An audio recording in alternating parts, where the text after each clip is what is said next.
Okay, good. The first thing I want to do is point out that we have a slide up here, and there's a very special reason we have the slide. It's not because of him, or certainly not because of him, or him who is now an instructor at Centennial. So if you like a class that's better than this one, you should be going over to Centennial on Mondays and Wednesdays, and it's a lot better. It's because of her. This is Shannon Easton, for those of you who don't know. She worked in high school football for a number of years. This picture was taken at the University of Phoenix Stadium. This was the first high school state championship they played there, and I was lucky enough to get to be on the grass instead of in the seats. Shannon was a member of my crew at that time, and the very next year she got selected to work in something called the MEAC Conference, the Middle Eastern Athletic Conference. And it has teams that you've all heard of, like Delaware State. Okay? The compensation for that league, when you consider what they have for game fees and what they pay for travel, it pretty much covers her airfare and hotel to get back and forth. So she basically has been working there since 2007, okay, in a scenario where you're not really putting any money in your pocket, but instead you're working for the privilege of working in a college league trying to get exposure. She worked a couple of games her first year as a wing official, and they told her going in that she would be a crew chief. And about the middle of the first season, she became a referee in that league. And since that time, she's been a crew chief. Today is Tuesday, August the 7th of 2012. Okay? 2 days from today, Thursday the 9th, this young lady right here will be the first female in history to work an NFL football game. For those of you who don't already know, this Thursday is the Packers at the Chargers in San Diego Stadium. Shannon will be the line judge. Pretty cool. She has been contacted by more than 100 media outlets wanting to talk about the first chick to work an NFL game, and the NFL has assigned her a person to handle all that media stuff so that she doesn't have to deal with it. She's a wonderful young lady, if you don't already know, and she has been already given her second assignment, and I'm not going to tell you where it is or what day it is, but the second weekend she will be a crew chief for one of the preseason games. Kind of cool. So if you don't already know, Shannon is a replacement official in the NFL. Okay, so let's go and go on to some other stuff. Okay, this girl's a little better looking than Shannon, okay? But her habits for whining and dining, she's not quite as proficient. Yeah, and she blows a whistle every bit as good as Shannon too. Okay. As we always do to start this particular class, I'm going to ask that everybody reach in to their pocket, grab their mobile communication device, and set it on something other than noisy. Okay? Off, silent, vibrate, whatever it is, so that we don't have funny tunes popping off during the class.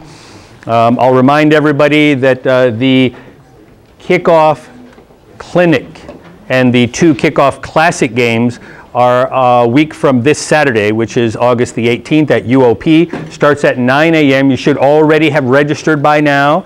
You can still register late, but if you register late, I'm understanding you get to go to the clinic. You don't get the free lunch.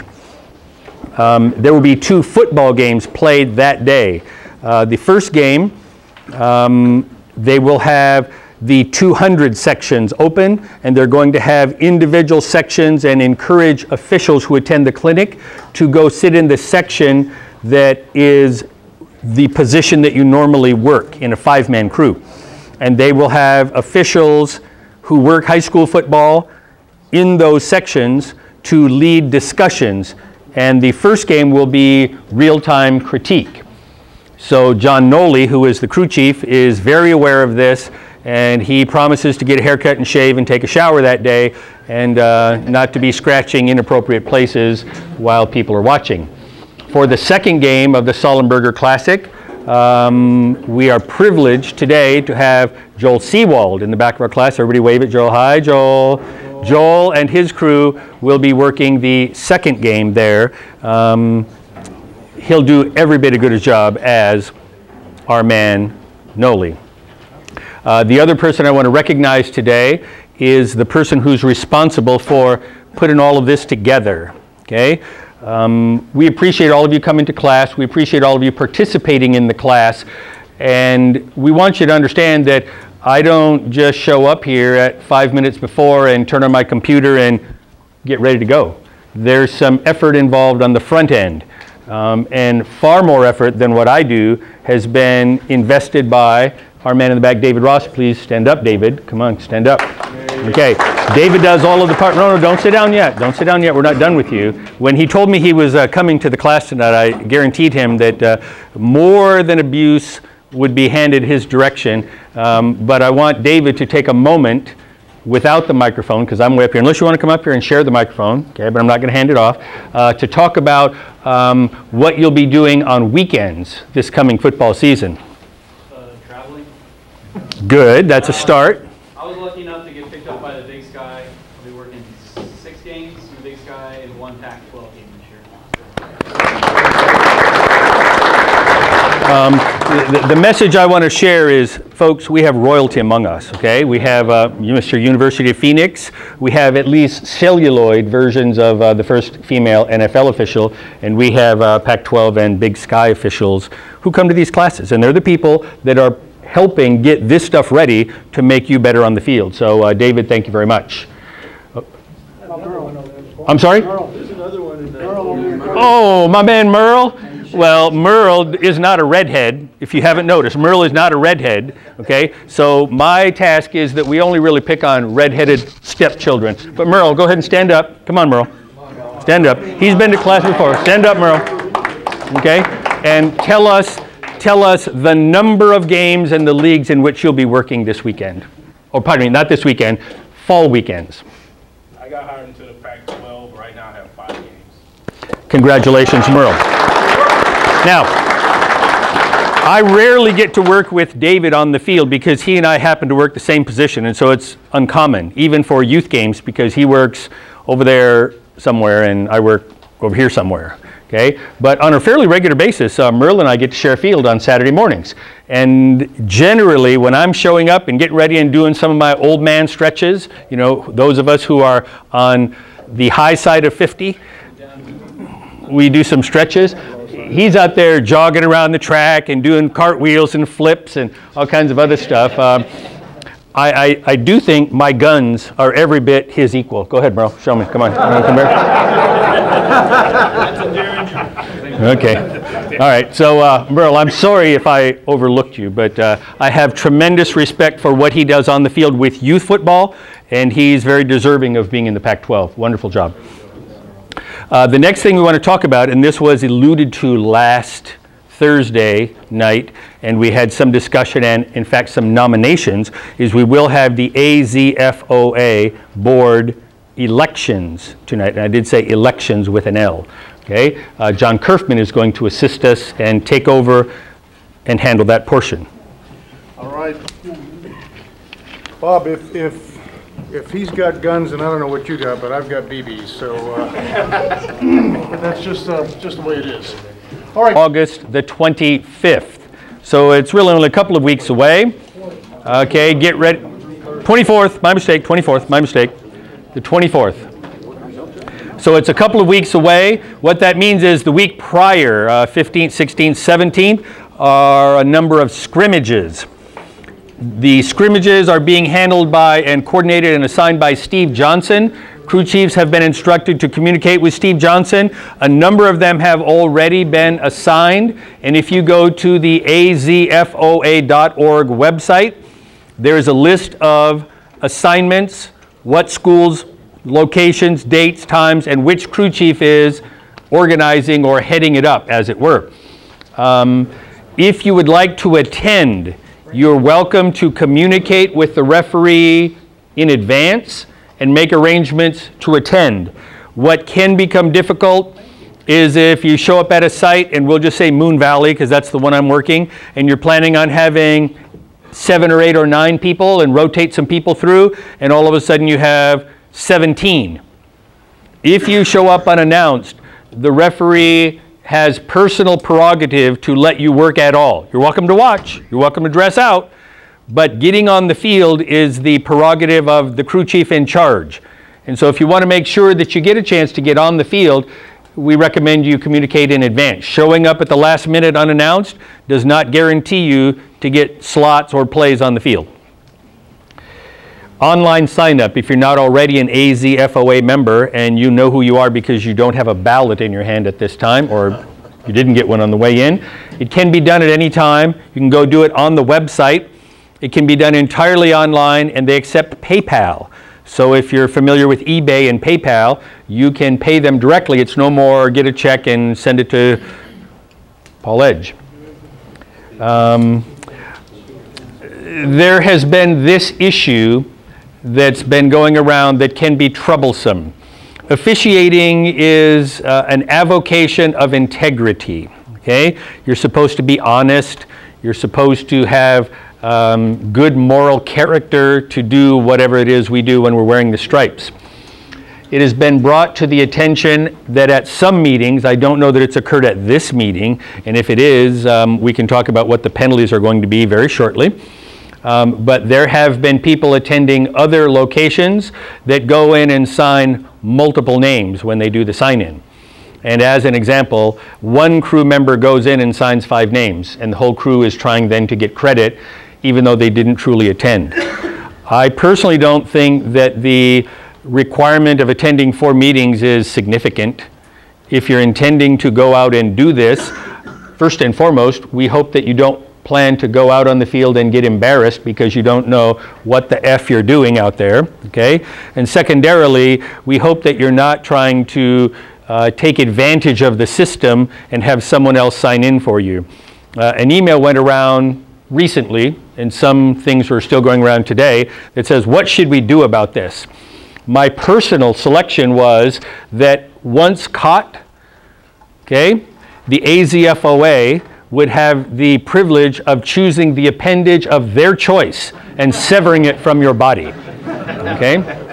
I don't think that's what's really going to happen, but I thought that at a minimum that person's name should be crossed off and they should get credit for attending 0 meetings if you're signing in and cheating. If you want to be a cheater, go play poker in one of the poker parlors. They take care of cheaters as well. All right, any questions about duplicate sign-ins? Don't do it. All right, tonight's activity is penalties, largely found in Rule 10, but certain of the other penalties are in other rules throughout the book. We're going to start with something of a little bit of a test. There are 4 fouls in Federation football that include loss of down. Anyone want to pick one? Mike Schmidt, give us one. Loss of down. Loss of down. Offensive pass interference. Offensive pass interference is correct. And let's go, Fernando. Give us one. Intentional grounding. Intentional grounding, okay? Well, if you're raising your hand, I know you know an answer. I want to pick on other people. Joel, give us one. You're a crew chief. Illegal forward handing. Illegal forward handing. And Scott, number 4. Illegal bat. Let's see how close we were. We had illegal batting, and that isn't actually one of the loss of downs, but illegal touching of a forward pass by an ineligible is. I know. He was just testing to see if we really had it up there. Okay, so we got 3 out of 4. That's 75%. That's about as good as the Sunday night replacement officials did in the Cardinal game. Okay? Now, let's go next into automatic first down. And I know David ran out of space here, so he put auto first down. That doesn't have anything to do with vehicular stuff. It's automatic first down. Ray Burt, give us one. Automatic first down. Roughing the passer. Roughing the passer is correct. Ferreira. Pick one. Huh? Oh, sorry, we didn't mean to wake you. Pass interference. Defensive pass interference is correct. Okay, let's go over here. Mr. Pac-12, I was ignoring you earlier. We're going to get you now. Give us one of the automatic first downs. I know, he's a back judge. I don't have to do that stuff. I don't have to do that stuff.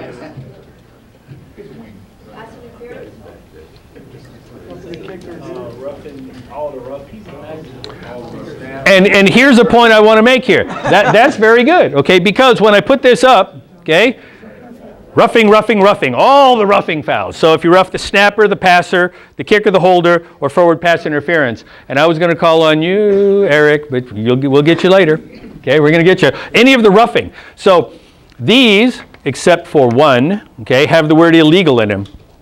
Okay, these all have roughing. So anything that's going to be doing roughing, and thank you, Merle. Okay, if you have a roughing penalty, okay, on your crew during a game, and they're not giving an automatic first down, get your booty in there. Tell the crew chief, Mr. Referee, would you repeat that? And we all know that when someone says, Mr. Referee, would you repeat that, that secret language really means, I think you're screwing up here. Okay, reconsider what you just said because I don't think it's right. It's just a polite way of saying the same thing, right? We talked about secret language. We use secret language. So we have 4 that are loss of down, and to keep things fair and balanced, even though Bill O'Reilly's not in the room, 4 on the automatic first down. Any questions about any of those? Good. All right, now we have some rules and some plays, and so get ready because I could call on you at any time. We're starting with A having the ball, team A, 1st and 10 at the B40. So they're across midfield, they're on the 40 going in. The quarterback hands the ball off to his teammate who runs all the way to the 16. So he's made the line to gain. Okay, he's at the 16, and oops, I lost it. The ball is loose and bouncing around, and it's recovered, okay, on the ground by A2, which means he's not running with it. If he's recovered on the ground, it's down right there, and that's at the 7. Okay, so we started at the 40, ran to the 16, fumbled, loose ball recovered, and down at the 7. Everybody with me so far? That's our premise. That's our play. Now, what we want to know is, when I call on you, the down and the distance of where the ball will be snapped next. And the example is, it's going to be A's ball, it's going to be whatever it is, and it's going to be on this yard line. Following along? Okay, ready, set, Gabe, take the first one. During the run, we have A67 holding at the 35. So it's 5 yards in advance of the previous spot, but well behind the run and certainly well behind the spot of recovery. So let's first talk about where's our basic spot if we had holding here. During the run. During the run, you got holding on A. Holding on A. So our basic spot is? And then the foul occurred at the 35, so where are we going to enforce? And we're going to go how many yards for holding? 10. So we're going to go from the 35, back 10 yards, that puts us on B's 45, is that what I'm getting? Okay, and because this is not one of the 4 fouls we had listed earlier that was the loss of down, we're going to replay. So what I hear you saying is, at the B45. What a great job, Gabe. One of these days, Paul's going to let you enforce. Okay. Or maybe not. Maybe not. Okay, now we have the next one. During the run, A67 holds, again, during the run, but it's at the B10 this time. So all we're really changing is the location of the foul. Okay, during the run, and the location changed. So let me see. Who wants to answer this one? Kevin. We're still on this side of the room. Kevin. Okay. So where's our basic spot? Ooh. Shh. Shh. Foreshadowing. During the run is when it occurred. So where's our basic spot? Good. And the foul occurred at the 10. So where are we going to mark from? Okay. And holding is still 10 yards because it was 10 yards here. So from the 16, we're going to go 10. And what do we got? We started on the 40 and it was 1st and 10. So let's think about where would the line to gain be? Okay? And so since we're marking it off from the 16, we're going to be on the 26. That will be in advance of the line to gain. So it's 1st and 10 on the 26. Okay? Our next foul, in my opinion, is the easiest. It's after the play's over. So after the play's over, this B guy, he's been upset all day, okay? And A2 covered that ball and he thought he should have got it, so he late hits him. Okay? So plays over at the B7, and we have a late hit by B. Lou, what do you got? After the play's over, so where's our basic spot? After the play's over, the ball was recovered at the 7, so our basic spot is the 7, half the distance, and because we're well past the 30, we now have first and goal, half the distance from the 7 puts us on the 3.5. Okay? 3.5. Okay? Now we have during the fumble. Okay? During the fumble, the time becomes important. B56, defensive player grabs the face mask at the 12. Okay? Who feels like they're really smart? Really smart. I've already done that side of the room, and we know they're not so smart. Okay. Oh, we got the blue guy trying to figure it out. Okay. Go ahead, Mr. Really Smart. Okay, ready? What do you got? During the fumble. So, if the foul... Should I hand off the microphone? Okay, during the fumble. So if the foul occurs during the fumble, where's our basic spot? Well, previous spot's the end of the run, B16. The end of the related run. 16. End of the related run. So here's our basic spot. Good. And we have a grabbing of the face mask. So I'm calling that the 15-yard variety. We're not saying it was a... Okay, and so for half the distance... Yeah, but you're going to turn it down because you're already at B7. Half the distance. Oh, so wait a minute. Half the distance from the 16 would put us at the 8, but the ball's at the 7. So what you're proposing is you go to them and say, you just say no. Is that what we're proposing? David, would a good referee think of that, or would he have to make a phone call during the game to check it out? Okay, I will tell you that earlier today, okay, busting myself, I'm saying, okay, the answer is first and goal at, how do we get to 7? We're going from the 16, half the distance, that's the 8. David, you made these slides, what the heck's going on? He's going, Bob, they're allowed to decline the penalty. And I'm going, never mind, see you at class tonight. We all get busted from time to time. Okay, penalty procedures. Notify the captains, okay? If you have a microphone, that means you want to give a preliminary, okay? Now, here's my instruction for preliminary. Get a little bit clear. You don't have to go way over there where there's no players, but get somewhere where there's nobody in front of you, okay? Get in the open, holding over here, and then you go talk. Here's the advantage of doing that, okay? Sooner or later, okay, the announcers on television, radio, whatever it is, the reason you have the microphone there, the PA announcer, if no one else, okay, is going to want to repeat whatever it is you're doing, okay? And if you give them a head start, it allows them to look smarter on their appropriate media outlet, radio, television, or PA. Okay? If they are allowed to ramble on and predict and project and try to think of what you really have before you give any signal, they'll usually get it wrong, and then they'll blame you for, oh, well, they should have called it our way. We knew what we were doing. If you are mic, do you actually turn the mic on to give the prelim? Nope. The question is, if you have a microphone, okay, do you turn the microphone on during the preliminary? And the answer is no. All you do is get clear and give a signal. Okay? And then you go over here. Now, it says here, preliminaries. We've talked about the mic, we've talked about preliminaries. Everybody okay with that part? We're going to go to the next bullet. Captains. Okay? Before we kick off, before we coin toss, before any of that, we have something called the coaches meeting, and the referee and the umpire go meet with coaches. Okay? How many crew chiefs? Varsity, raise your hand. Raise your hand. Come on, raise. Raise. Joel, raise your hand.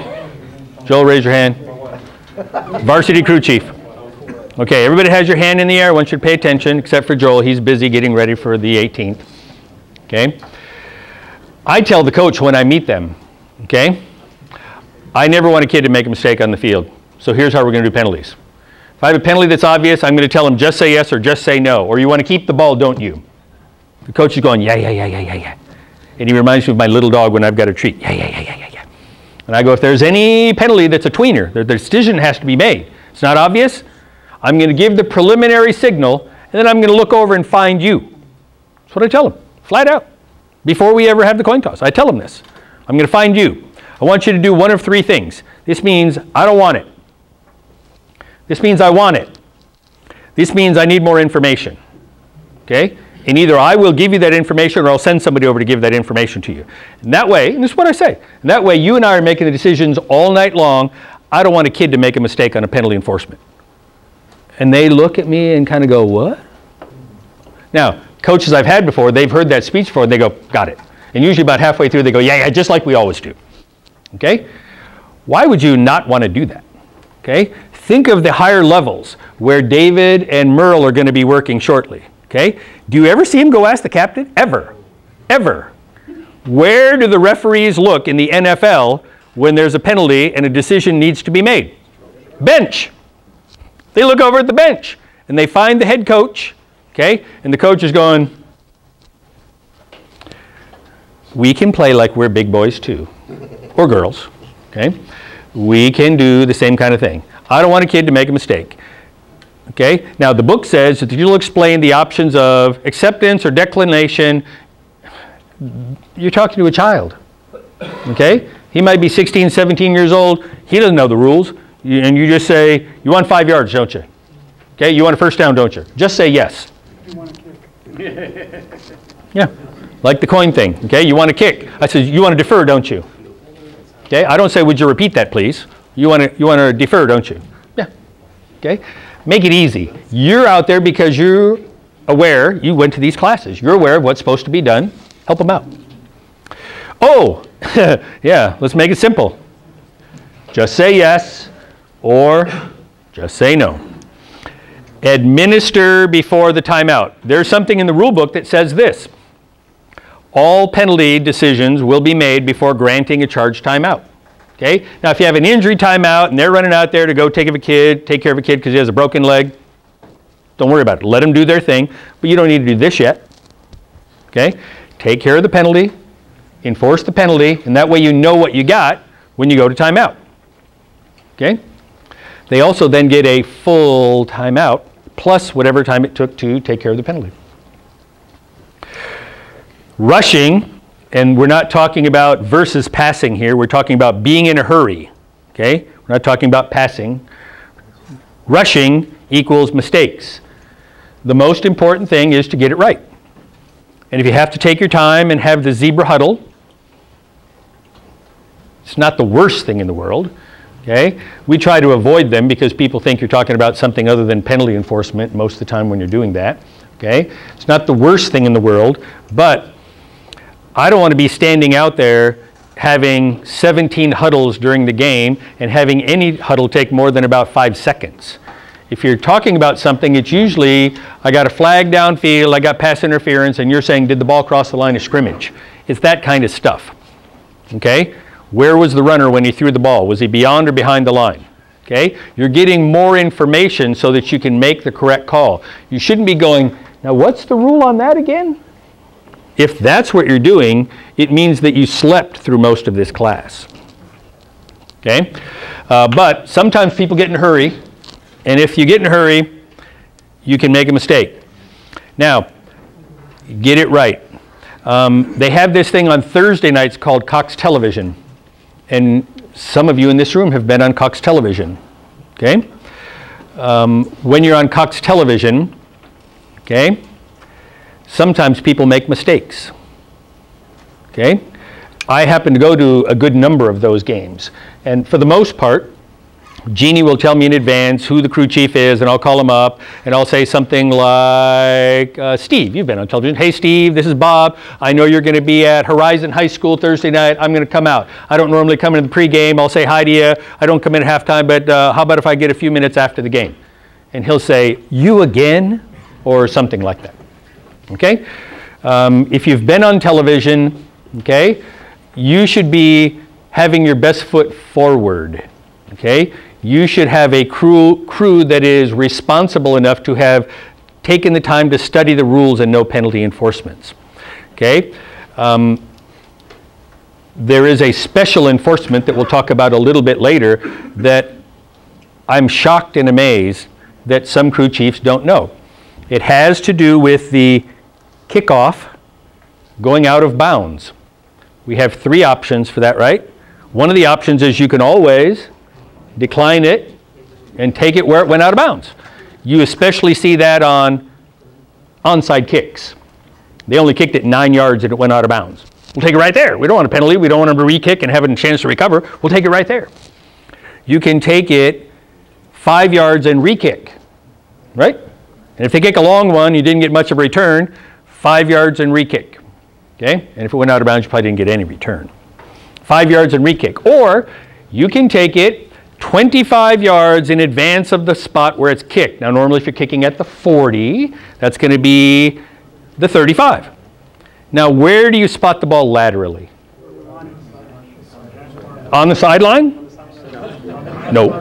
I heard that over here. Hope that wasn't Merle, because that's not what they do in the Pac-12. Where do you spot the ball laterally if you take that third option? Glenn?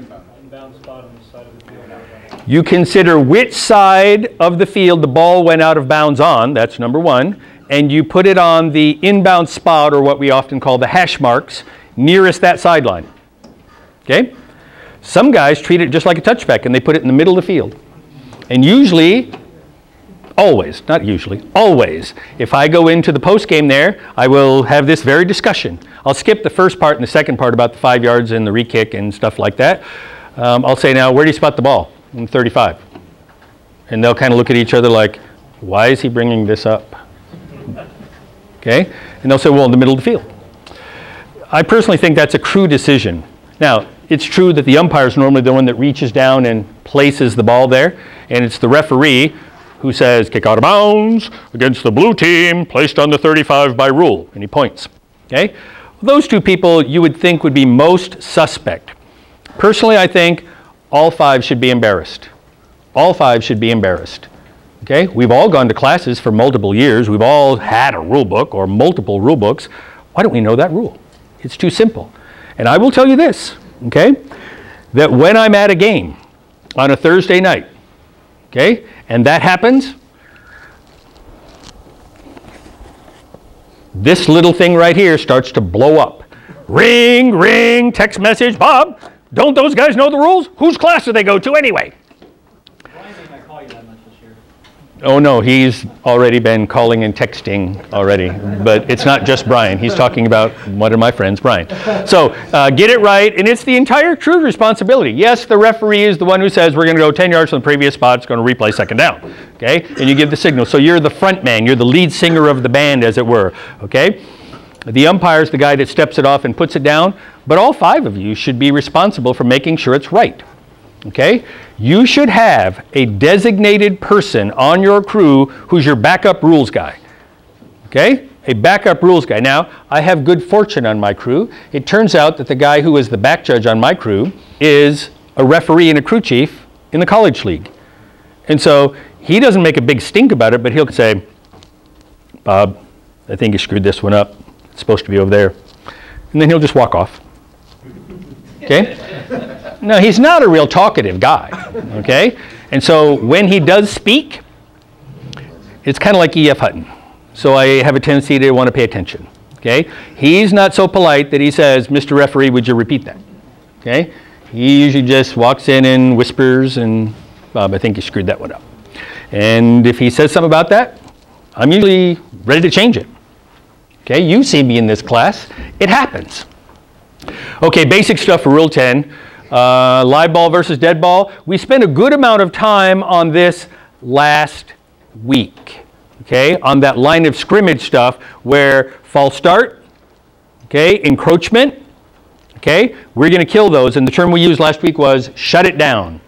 And then there are the ones of illegal formation where they only have 6 on the line, or they have illegal motion, okay, where it's throw the flag, let them run the play, and then the offended team has their choice. Okay? Multiple fouls versus double fouls. Let's do definitions. Who wants to talk about what multiple fouls means? Jim. Multiple fouls. 4 more fouls on the same team. Correct. Multiple fouls refers to the same team doing several things incorrectly or illegally. Double fouls is a whole different ball game. Let's go double fouls. Sir? You could have like offsides, legal. Legal shift, I mean legal. We're going for definitions, not examples. Double fouls. It's not like a double scoop of ice cream. Pass interference, you can have offensive pass interference. And you can have not enough middle line of scrimmage on offense. That, in what I heard was offense and offense, which should be multiple. No, I said, well, defensive pass interference. Oh, okay. So what he's giving the example of, our definition is, double fouls is live ball fouls against each team. One or more live ball fouls against each team. And normally that's the do-over category. There are some exceptions, and we're going to talk about those in a moment, like the clean hands variety. But double foul means one or more fouls against either team. Each team has a foul. Okay, fouls that occur simultaneous with a snap. Okay, one of those could be illegal motion. Okay, because the truth of the matter is, we don't know, is that guy really supposed to be in motion when the ball snapped? Or is he going over there to reset and shift to a new position and set? Okay?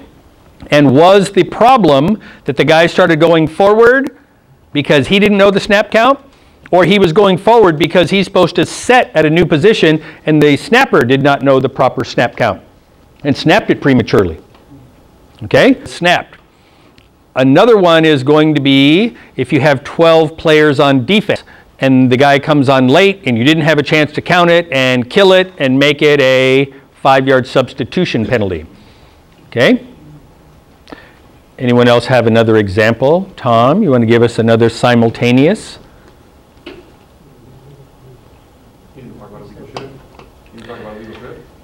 Illegal shift means you had a shift and they didn't get completely set prior to the snap and we have to have the full second. Okay? Another example could be 6 men on the line. Now, they can have 6 on the line and you're thinking, we're going to get them. We're going to get them. My guy's back and the other guy's over there. We're back. We're back. But until they snap the ball, it's not a foul because what if the quarterback says, crap, get up, move up. Jim, move up. You're supposed to be on the line. He makes his step up, shift, set for a second, snap the ball. No foul. And so you're going from here to, right? Simultaneous with the snap. Okay, how many different types of plays? Not how many plays in the playbook, but types of plays. Well, we already have the answer. It's 2. We have running plays and we have loose ball plays. Okay? Loose ball play is free kick or scrimmage kick. Legal forward pass. So if you have a quarterback who rolls out, runs beyond the line of scrimmage and then throws it, that is not a loose ball play. Legal forward pass. If he picks it up and throws backwards, even though the ball is loose, that is not considered a loose ball play. Backward pass, including the snap. Okay? So as an example, if you have punt formation, and this guy's back here, and the snapper zings it over his head, and he turns around and starts running for it, okay? That is a loose ball play. An illegal kick, fumble by team A from in or behind the neutral zone and prior to change of team possession. Anything else is running. Any run that precedes any of these actions is going to be part of the loose ball play. Any action not listed above as part of this is a running play. Now, we have 2 types. In a single play, can you have both a run and a loose ball play during the same down? Yes.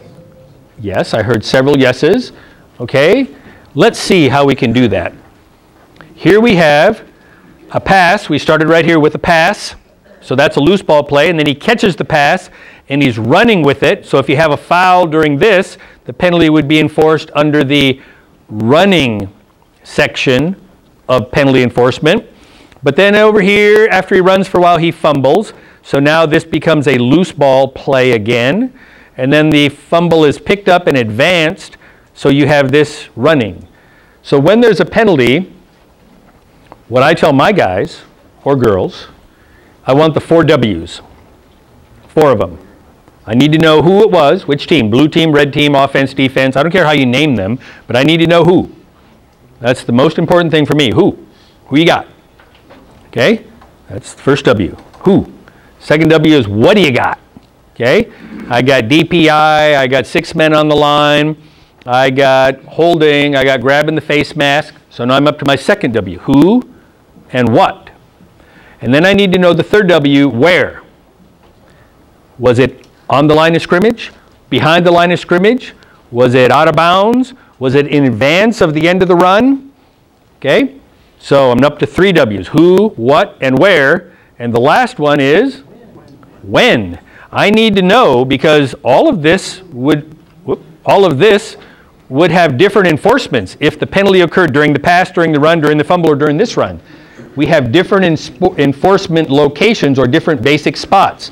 So the 4 W's. And I tell my guys, sometimes you'll see something out there that just looks funky. And you may not have seen that very thing before, but you know it's not right. I don't know what it is, but it's not. And I've had people come in and say, Bob, I don't know what I got, but I got something. Give me the 4 W's and I'll take care of it for you. Give me the 4 W's, Mr. Ferreira. Going back to the definitions about loose ball and run play, is a legal forward or a legal kick beyond the line of scrimmage, is that considered a run or a loose ball? Whoop. Let's go this direction.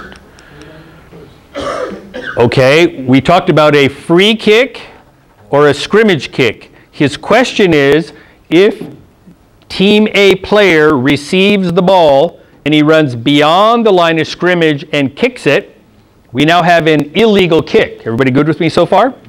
Now, if we have an illegal kick, does that fall under here or here?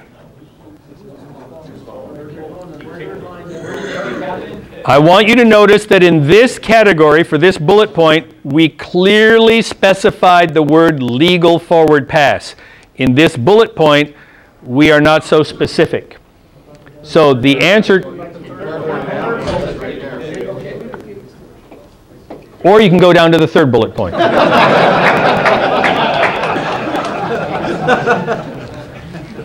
Aren't you? Real quick though, when did the kick happen, the illegal kick? Have to be on the line of scrimmage. So is that a loose ball play? That's what I'm questioning. Well, read number 3. Right. It's considered a loose ball play. Illegal play, in or behind the neutral zone, and prior to change of team possession. So if he runs beyond the line and kicks it, right. So it's considered a run. Correct. Play. Okay. That's why I wanted to verify. It's a good question. All fumbles, backward passes, little kicks beyond the line of scrimmage are run plays. boy, wasn't that easy. Okay. The types of play and the basic spots associated with that type of play. If we have a running play, it's the end of the railroad. Oh, sorry, related run. Okay, related run, not just the end of the run, the related run. And if we go back to this one, if the foul occurred here during this interval or during this interval, you're going to have different enforcement spots. So it's not just the end of the run, but in fact, end of the related run. So that's why the when becomes important. Loose ball is the previous spot. We try to keep it simple. If it's a dead ball, it's the succeeding spot. Okay? So if you have a foul after the play is over, okay, then that is going to be marked at the succeeding spot. The one that can become tricky if you have a dead ball foul is if it might have been fourth down. Okay? Because what you're going to do if you have a fourth down play, okay, is you're going to consider, before you enforce the penalty, what is the new down and distance as a result of that play, and then you're going to enforce. So as an example, let's think about a simple touchback. We have fourth down and 10 from the 20.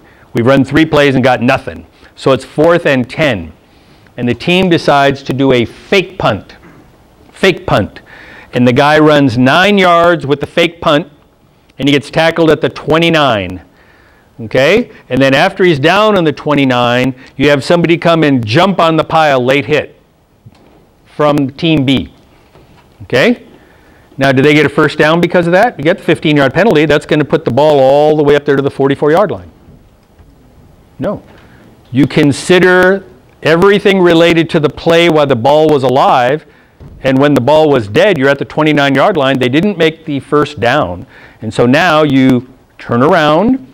It's B's ball going this way, and then you say, now let's consider the penalty. Okay? So you want to make sure that on dead ball fouls, you consider what's going on before you enforce. Oh, now here's the tricky ones. All this seems so simple, and now you get PSK, post, scrimmage, kick is what it stands for, and the enforcer spot is the end of the kick. Okay? And what we're considering here is we don't want to go all the way back and line everybody up again and kick again. It's a long way to run, and I'm old, and I don't want to have to do that. So let's just let the kick go, and whatever the play happened, we'll just tack it on the end. Now, we saw that in Sunday night's game, for those of you who watched. The officials were saying, no, we got this penalty, we're going to go back and re-kick. And the coaches are going, no. We're going to go down here, and we're going to tack it on to the end of the return. And the officials got together and they huddled and they go, what? What are they talking about? Okay? And so the coaches actually in that game told the officials the proper enforcement, and they got together and said, he's been in the league a long time. I think he knows what he's talking about. Let's do what he said. Okay. Runs ending in the end zone. Okay? Now here we're talking about runs in the end zone where you're going out and you're running around in the end zone trying to get out, but you didn't get out. We're not talking about after you went in the goal line and scored a touchdown. Runs in the back of the end zone. If there's a foul by the defense and the defense tackled the offensive player in the end zone, what would normally be a safety, you don't mark it from 5 yards deep, which would normally be the end of the run. You start marking from the goal line. So here's our play. We're on the 3-yard line going out. The snapper snaps the ball to the quarterback. He drops back like he's going to pass, and then he does draw play. Okay? And he's 2 yards deep in the end zone. And this guy gets the ball, draw play, and he's going, holy moly, there's 3 guys right here ready to tackle me. And before he can take a step, 3 guys hit him, and boom, he goes down, 2 yards deep in the end zone. But one of the guys that tackled him had a hold of the face mask. Okay? So the end of the run, running play, right? Running play. End of the run was 2 yards deep. Do we have the ball in the 13-yard line now? No. Our basic spot is the goal line. So you never start to measure a penalty from anywhere in the end zone. If your basic spot would normally have been the end zone, benefit of the doubt, we're starting at the goal line.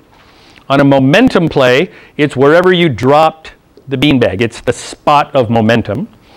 Roughing the passer, maybe, not always, maybe tacked on to the last run. Okay? What that avoids is the cheap shot on the quarterback. Okay? I've got a guy open. I'm standing in there. I'm waiting for him to break. I'm waiting for him to get open. I know the pressure's coming. I know I'm going to get hit. I throw the ball. Ball's gone. Completed pass for a big gain. And then boom, somebody comes in and late hits me. Okay? And it might even be that this guy was running, looking at that guy wide open, and he's going, man, he's going to get way more than 15 yards if he catches that ball. I'll just go ahead and bust this guy's chops. And then it's only 15 from the previous spot. That's the mentality that happened to make this rule change tack it on. We get the catch, we get the yardage that he ran with after he caught the ball, and we're putting 15 more on the end of it, just because you're not very nice. And then finally, the free kick out of bounds, we have the 3 options. We talked about all 3. Please, I don't care if it's Thursday night or not, please understand that if they take option 3, 25 yards beyond the spot of the free kick, you're placing the ball on the inbound spot on the sideline, or nearest the sideline where the ball went out of bounds. You're placing the ball on the inbound spot nearest the sideline where the ball went out of bounds, not in the middle of the field. Sir? Even if you're putting it at the inbound spot, both 2 options are going to wind up in the same on that same hash. That's true. If you're taking, and if you're declining the penalty, as it were, you're declining the penalty, it's a kick out of bounds, we're going to take it right there. That's just like any other out of bounds play. If it goes out of bounds, you bring it into the hash. That's pretty easy. Yes, thank you. Okay, now we got special enforcements, and we're going to talk about ice cream sundaes, I think. Oh, KCI. When first time I ever saw that, I thought they were talking about Kentucky Fried Chicken somehow, but kick catching interference. Okay, that's the guy who's back here like this. I got it, and I know they're coming. I don't want them to hit me. I know I'm looking up here, not watching, and those guys are pretty big, and they're running fast, and if they hit me, it's going to hurt a lot. I don't want to run. I'm forfeiting my opportunity to advance the kick for the privilege of safety. I'm going to catch this ball, okay, and I'll get it right here. Well, every now and then, and we've all had games like this, okay, this guy's here, okay, and then he's here, and then all of a sudden he's over there because somebody came through and wham, got him, okay, he's over there, okay. In other leagues, where they have NCAA or NFL, okay, they have different enforcement. So if you're watching Saturday football on television, and I said on television, so I'm not talking about little kid football, or you're watching Sunday football, they take the spot of that foul and put 15 on it. We don't do that. We have the awarded fair catch. And so your options to the team, if that receiver gets blasted prematurely, you can take the ball right there at the spot of the flag, or we'll go back to the previous spot and mark off 15 and kick it again. Whack your receiver again. Maybe. We want to whack another guy. We take one guy out of the game. We're the New Orleans Saints lookalikes. We want to have another kick returner back there. We'll take him out too. It's only 15 yards. Or in some cases, it's no yards because it's the awarded fair catch. Okay, awarded fair catch. Okay, has anyone ever actually called this in a game? What's the enforcement for unfair act? What is it? Whatever you feel like. Okay, but in the unfair act language, it says that there is no other specified penalty. So you can't simply say, this was kick-catching interference, and he really hit him hard. He really hit him hard. So in this particular kick-catching interference, I'm going to give him a 40-yard penalty. Okay? That's called making stuff up. Okay? This is not intended to allow you to make stuff up.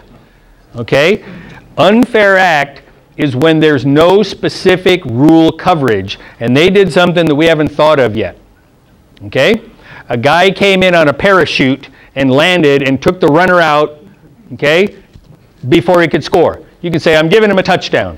He got knocked down there, but that's an unfair act. This guy, one of the Chick-fil-A cows came in a parachute and took the guy out. Okay? DQ players. DQ means disqualified. It doesn't mean Dairy Queen. Disqualified. What we're talking about there is a player who's been disqualified. Now, when you're disqualified, you're out for that game plus the next one. So it could be that you get 7+ quarters out. It could be that you get 4+ quarters out. But it's going to be at least one full game plus whatever was left in the game that you're in now at the time the foul occurred. Okay? Now, what does that player have to do? Can he be on the sidelines? Can he wear his helmet on the sideline? Does he have to take his shoulder pads off? Is he allowed to cheer for his team? Is he allowed to stand there and berate the officials? You still suck. Okay. And then we have this special enforcement here. These are all special enforcements. Unsportsmanlike conduct during a live ball. Okay? And an example of that is going to be that a player is running, okay? He's beat the field, punt returner. Okay, he's beat the field. The nearest defender on this punt return is on the 20, and this guy's on the 5. Okay? And right before he gets to the goal line, he comes up to the goal line, he turns around, and he falls down backwards because his girlfriend's there. And he crosses the goal line in a showboat manner. Now, is that a personal foul? Is it a live ball foul? It happened while the ball was still alive. He hadn't scored yet.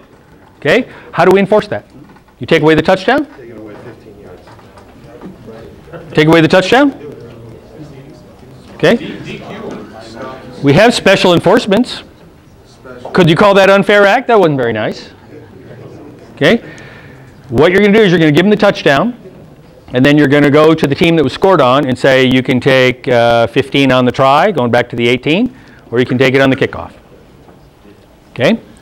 Now, if you have showboating following the score, I want you to try your hardest to condense the time element from the beginning of the first one to the end of the last one into a singular moment and one foul. Okay? And the example is the guy scores, he spikes the ball, and then he turns and does this, and then the Heisman pose. Those are 3 different things. But if they all happen in reasonable time window, that's 1 foul. And I'm going to make sure I go over to the coach and said, if that guy comes back in the game, he's not really going to have very much fun. Okay? He's probably going to have a foul on every play he's in the rest of the game. I'm kidding, of course. But I'm going to let the coach know that I'm trying to be nice here, coach, and this guy is pushing the limits of my niceness. Okay? And you need to get a handle on this guy because we understand 1, unsportsmanlike. Okay? I might even be able to squeeze 2 in there. But 3, man, I don't know how much nicer I can be to him. Okay? Now, if he scores over by this pylon and he spikes the ball, and then he runs over to the stands in the middle over here behind that, and he does some guns, and he starts high-fiving all these people all the way, and then he runs back and does a chest bump on the way back to the bench with his team at the hash marks about the 15-yard line. I can't make that 1. That's too much time that I'm not going to make that 1. See the difference? If you have them happening in a relatively short time window, try to squeeze it and make it 1. And just say he was really unsportsmanlike. As opposed to he was unsportsmanlike again, he was unsportsmanlike again. Tom? But Bob, you just kicked my guy out of the game. No. That is said to officials from time to time, and the answer is no. He kicked himself out. He chose that action. And by rule, we don't have any choice.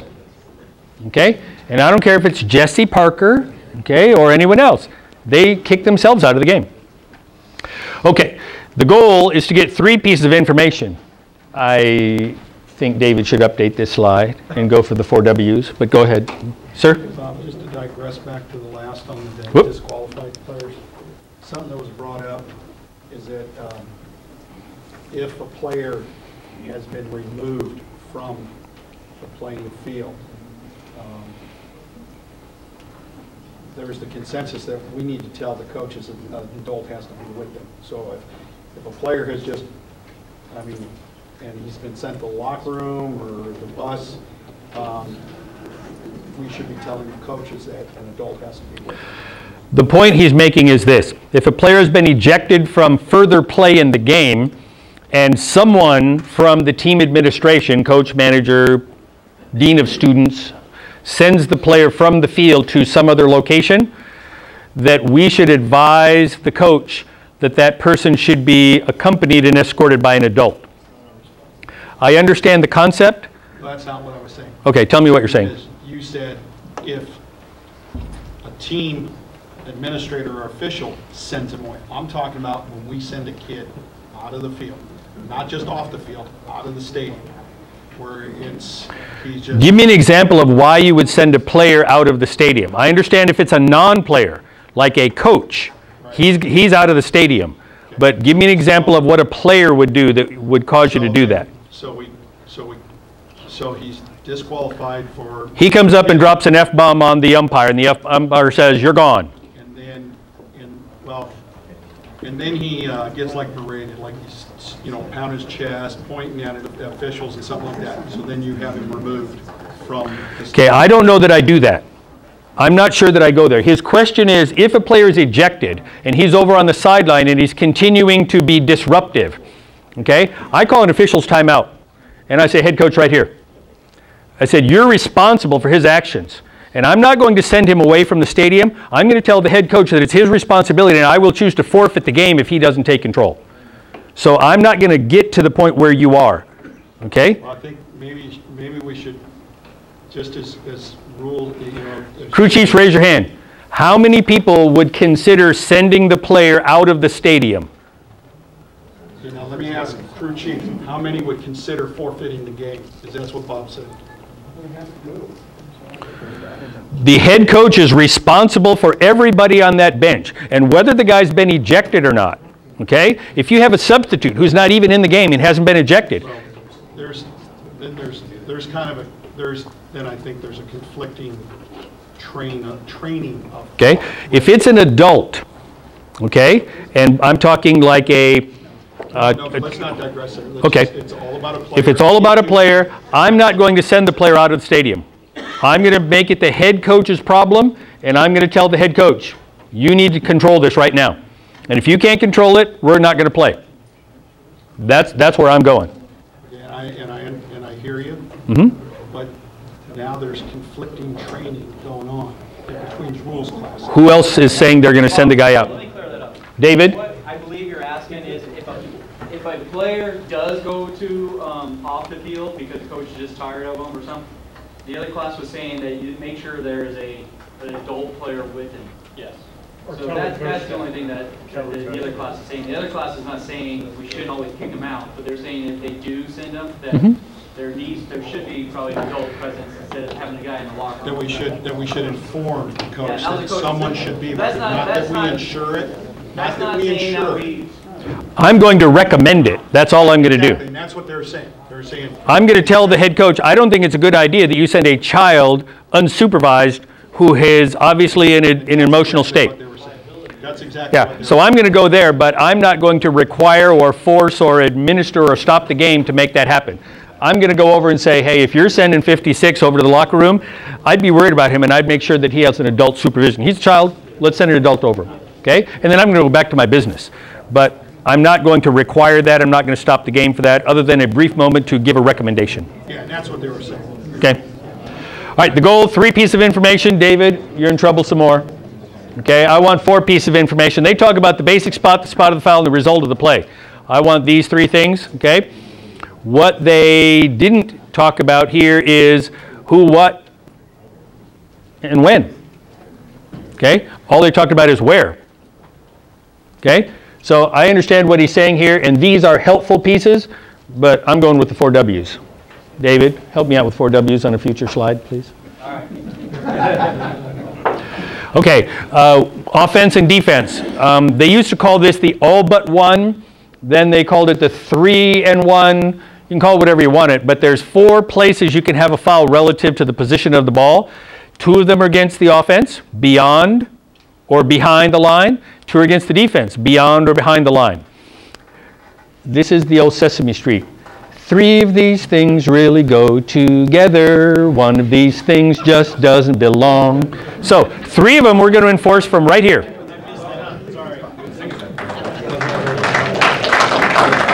One of them, and I think it's this one, is the one that doesn't belong. Okay? This one you enforce from the flag. These other 3 enforce from the spot. Okay? All but 1. Everybody okay with that? No more singing. Okay, Bob, no problem. YouTube sensation. Okay, here's our play. We want to talk about the end of the run. We want to talk, if it's running play, our basic spot. Here's our basic spots. A1 has the ball 1st and 10 at the 40. That's where we started in the last play. He passes at the 40, caught at the line of scrimmage. Okay, so it's not beyond. Pass at the line of scrimmage. He runs it down to the 20 where he's tackled. After the catch, so they're talking about in this red interval, why he's running. Somewhere between here and here, okay, A2 was holding at the 25. So we got a flag here, we got a run here. So what type of play is this? Running play, because the pass is already over. Okay? It's after the catch, so the pass is over. So it's a running play. What do we got? Holding. Who do we got? A. And where do we got? Behind the basic spot. So we will enforce this one. Okay? Here's our basic spot. Here's a spot of the foul. And that's our enforcement spot. Okay? Our next play, again, we're starting at the 40. And he passes to the 40. And he runs to the 20. So far, it's the same. This time we have B committing the foul. and he held a guy at the 38-yard line, 2 yards beyond the line of scrimmage, before the pass was thrown. Now the result of the play is he's tackled at the 20. So what kind of play we got? Loose ball, because the foul occurred before the pass was thrown. So even though he's scrambling around and actually running with the ball at the time the foul occurred, it was before the pass was thrown. Any run prior to the pass is included as part of the loose ball. Okay? So we have a result of the play at the 20. We have a loose ball play, so we're thinking previous spot, aren't we? Okay? Let's see what we do. So if we were to enforce, okay, our spot of penalty is here, our basic spot is here. I remember holding in our league being 10 yards worth, so that's probably going to get us to there if we accept it. I'm going to go up and tell the guy, you want it on the 20, don't you? Okay, just say no.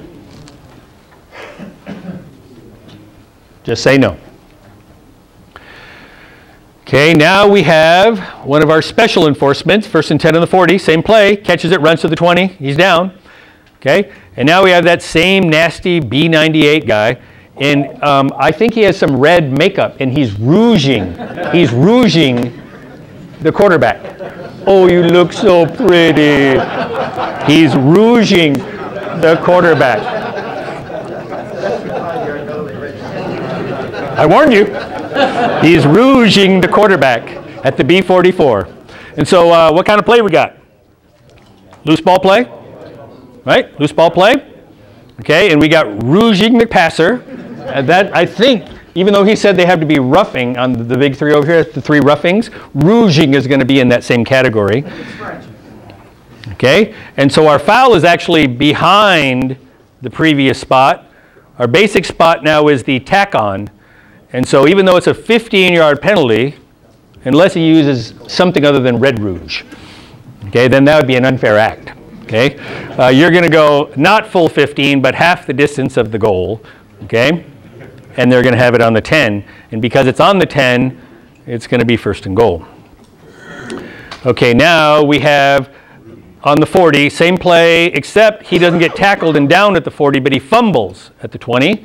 And B, the defense recovered at the 10, and we're still rouging the quarterback.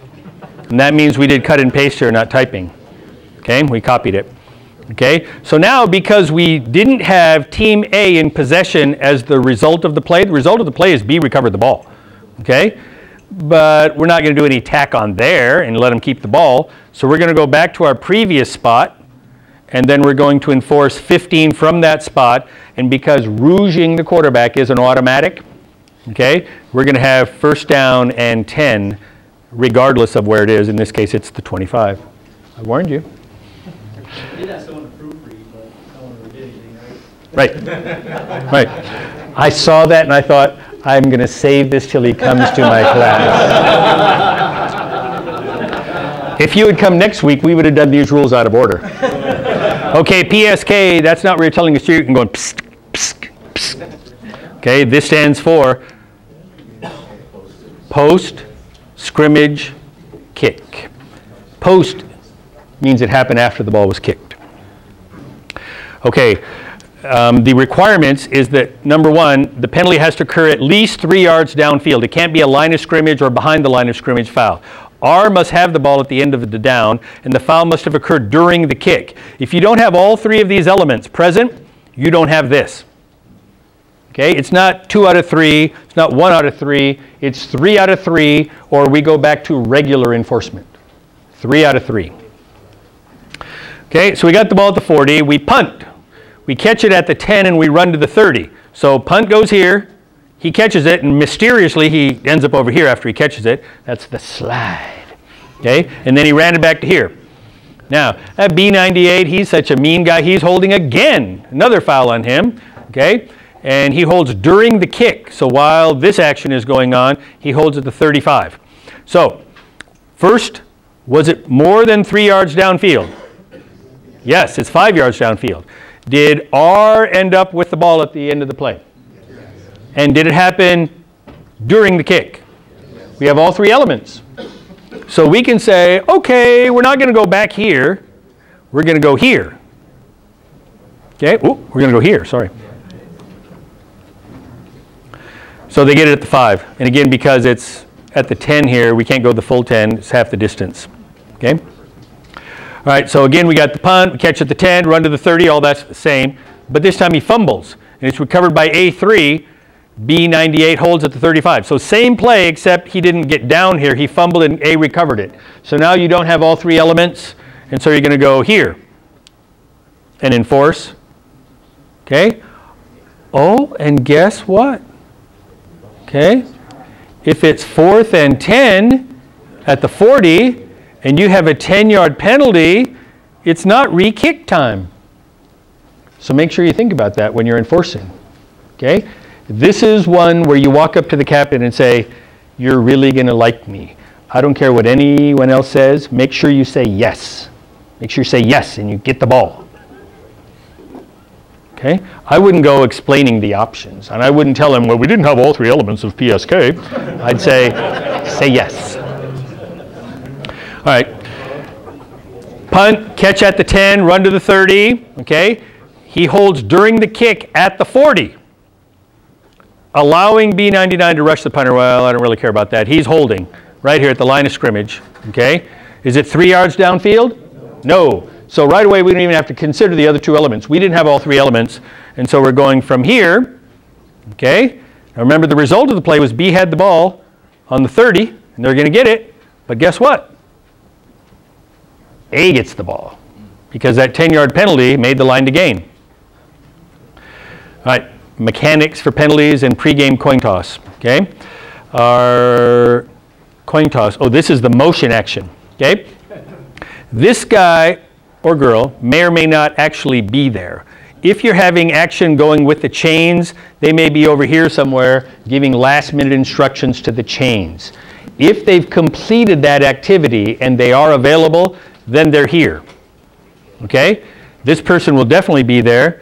These people will be here, and this person will be here, and we're going to believe that the scoreboard is here. Right? Scoreboard is here. Because if he's here, he's going to be facing the scoreboard. So if your scoreboard's here, R and U would flip. So this tells me the scoreboard is here. Right? Woo! They were fast. Okay? And then the captains come out, and these guys tuck in behind them, and these guys can hold hands if they want to. Okay? All right. I don't want to have any confusion about this. Okay?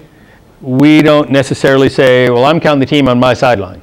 We don't have that latitude. We don't have that luxury. We're not rouging the quarterback, and we're not being rogue officials and making up our own stuff. Okay? Do what you're told to do. Referee and umpire will count team A. Okay? The line judge and the back judge will count team B. Now, in a 5-man crew, I'm only seeing 4. So what does that mean the linesman is doing? He may count. He may count if he wants, but he's not one of the required people to count. Officials will signal with an extended arm with a closed fist when Team A breaks the huddle. I'm not too picky on this, but if you're here, okay, you want to do something like this, because if you do it down here or do it over there, you might get blended in with the bench. And the back judge looking over here can see that better. Okay? Some referees, and I know Jerry is not in the room, do this. Because if they do this, you might get blocked by players. So some guys do that. David? Just real quick on the coin toss. Do we do that in the second half now? No. Oh, whoops. No, we have a new mechanic. This is for pregame. What we're going to do is just get the information from the coach. Okay? And generally it's the coach of the kicking team. Because the one guy's going to say, we want the ball. We know what he wants. We don't really have to ask him. He wants the ball. The other guy is going to have his choice of which end of the field he wants. So gather the information, get them out on the field at the end of the 15-minute halftime interval, let them do their 3-minute warm-up, and at the end of the 3-minute warm-up, we're lining up for the kickoff. We're taking the ceremony out of the end of the halftime where you're running back out and line them up. We already know what's going on. Okay? Stephen? Will you remind the coaches as they leave the field before they go in, or are you going to wait till they come out? When you say remind them, are you talking about... As you leave the field, okay. Are you going They're not required to make the choice until they come out. They may want to wait until the end of the halftime interval because of weather conditions. The wind may be blowing differently, something like that. Okay? I understand what you're saying. But from a mechanical standpoint, you can ask him, and if he tells you then, he's giving you the choice, and that's what he's going to go with. Okay? But if he says, I don't know, let him go in there. Don't say, well, you can't go in the locker room until you tell me. The requirement is that he must answer, okay, before the 3-minute warm-up has ended. Okay, so that's your time spot? Yeah. 3 minutes? Yeah. At the end of the 15-minute halftime interval, his responsibility is to be on the field. Now, he may choose to answer prematurely and doesn't have to wait to the end, and you can ask him when you go get him. Okay, when you go get him, say, hey, coach, what do you want to do? Which way are you going to kick? Which end of the field do you want? And so, if you know, you know. But his requirement is to answer by the end of the 3-minute warm-up period. Okay? That's the deadline. Okay, the crew, where do they go? How are they? They're still going to go in the middle of the field? I would say this, and David, you can overrule me if you want. I would have some officials on one side, you can be in, wait a minute. You can be in this position. That's what I would recommend. Not necessarily over there in the bench area, but some people on each sideline and say, ready, set, go. We're kicking over here, okay? If you want to go in the middle of the field, kind of like that, and then get these other guys to go with you, I don't see a problem with that, but we're not having a ceremony. So if you want to go out in the middle of the field and say, shake hands, tell a joke, whatever, I suppose that's okay. I don't think we have a hard mechanic that says officials must be in a particular location or position. You can go to your position. Okay? Hi, Scott. Whoa, whoa, whoa. What if you need to do an ask-chewing with captains before the start of the second half? Can you bring them out? And there wasn't an answer last night. They said they would get. I would say this. Personally, if the only reason I'm trying to get them together is to chew their ass, I would rather do that a little more privately than bring them out the middle just to chew their ass. And so personally, if I had the requirement to say, all right, knock the BS off, we're going to play football, and anybody don't want to play football, you're going to be done. I would go over and say, hey, coach, could you bring your captains over here? And I would have it on this sideline with this team and say, all right, here's what we got. We got too much monkey business going on here. Let's knock off the monkey business and play football. Anybody doesn't want to play football, I'm going to be really unhappy, and I'm going to have about this much patience with you. Okay? Everybody okay with that? We're playing football. Got it? All right, thanks. And then I'm going to come over here and say, head coach, get your captains over here. Same speech.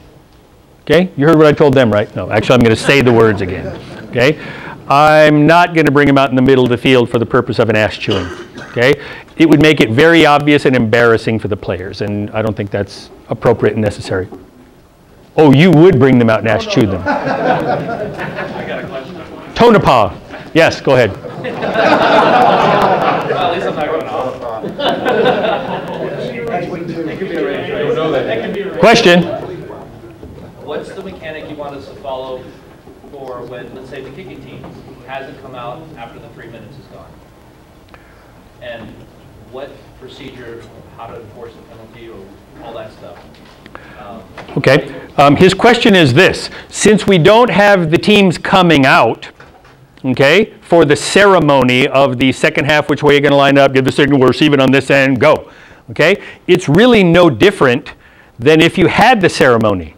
Okay? If you're lined up and say, okay, captains, here we go, 15 minutes on the clock. Okay? And you got a team over there that's not coming out, I would personally, okay, say, let's go, coach, come on. Okay? You could choose to charge them with delay of game, which would be a 5-yard penalty, and it doesn't have to be the kicking team, it can be the receiving team. Okay? I rarely think it's going to be the receiving team, because if the kicking team's lined up, I may say, all right, you're going to bring them out, or I'm going to go ready. You want to bring them out, or you want to stay over there? And guess what happens if you go ready? You're going to have a pretty fast onside kick, and they're going to recover it, and we're going to go A's ball. Okay? So I don't think we're going to have the problem with the receiving team. We have ways to get around that. You following what I'm saying? If the kicking team chooses not to come out, I'm going to charge them with delay of game. I could still blow it ready. I could tell the back judge, put the ball down, and he could put the ball down and stand there with the ball. Let them come out, okay? And if they're still not coming out, I'm going to go ready. And now you got 25. And if you got a field 25, Want to stay over there? Okay, we'll kick from the 35. Any questions about that? Anybody want to do it differently? So what I'm saying is this. If the receiving team chooses not to come out and they stay over on the sideline, I'm going to let everybody get ready, and I'm going to say, Coach, I'm going to blow it in. I'm going to let them know on that sideline. Tell them, we're going to blow it in. Get you guys out if you want to come and play. And if they don't, I'll blow it in. What I'm talking about is for the locker rooms. Oh, well, then it's 15 yards at the time the 15-minute interval ends.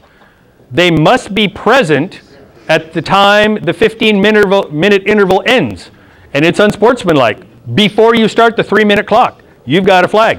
Right, but that's what I'm saying. We're actually waiting for them because we need to know what direction they're going to kick. And now let's say the 3 minutes. I think you're dealing in minutia now.